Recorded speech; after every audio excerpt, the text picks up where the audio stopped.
Assalamu alaikum wa rahmatullah. My brothers and sisters, I wanted to share something that happened with me personally. Not too long ago, I went to visit a friend of mine whose mother was dying of cancer.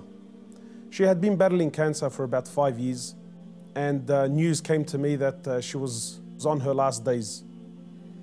So I went to visit the brother, and as I sat down with him, he was explaining to me that his mother is going through that state of sakarat al-maut, conscious and unconscious, and that the cancer was really starting to spread all over. So as I sat with this friend of mine and we were talking, his eyes teared up.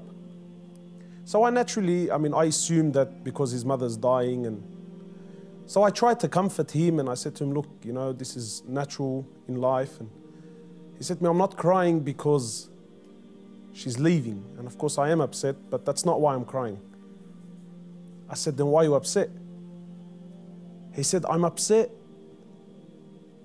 because all my life I've never thanked my mother for what she's done.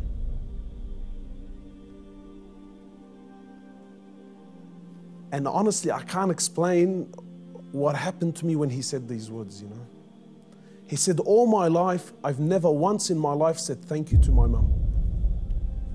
He said, and now that she's sitting in the next room and she's alive, but she's conscious and unconscious, and even if I spoke to her, she's not going to be able to understand or comprehend the words that I'm saying. And wallahi, my brothers and sisters, this really affected me.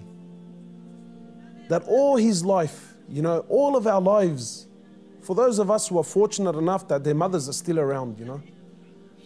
My mum has been there all my life, never failed me once, and never once have I ever come to her and just said thank you. And not one of those thank yous with some flowers, and that's a good thank you, but those really deep thank yous. You know, that thank you that if she left me now, I've told her and I've thanked her from the depths of my heart. Wallahi, my brothers and sisters, I haven't been able to forget this. That when was the last time you thanked your mother? When was the last time you showed your mother genuine appreciation for everything that she's ever done? Or are we going to be like those, or are we going to be of those who, when our mothers leave us permanently, then we will sit back and remember and start to regret that I didn't take advantage of the opportunity when I had it. You know, my brothers, in many places around the world, they celebrate this thing called Mother's Day. And it breaks my heart because in Islam, in truth, Mother's Day is every day. We don't single out one day of the year to say, oh, Mum, look, I remembered you today. But rather, we're ordered by Allah and His Prophet, more or less, to remember our mothers on a daily basis. A man came to the Prophet of Allah and he says to him, O Prophet of Allah, and many of us get this hadith wrong. He says, O Prophet of Allah, who is most deserving of my kind treatment? He says to him, your mother. He says, then whom?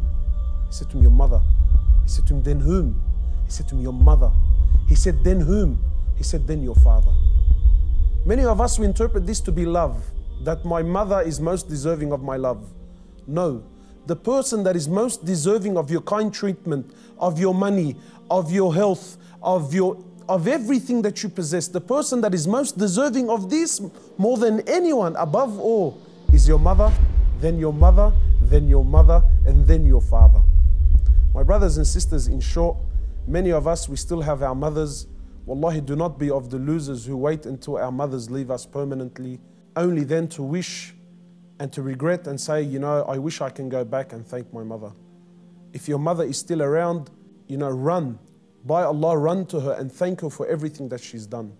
We ask Allah subhanahu wa ta'ala to make us of those who have the best relationship with their mothers, and we ask Allah subhanahu wa ta'ala to give them Jannah.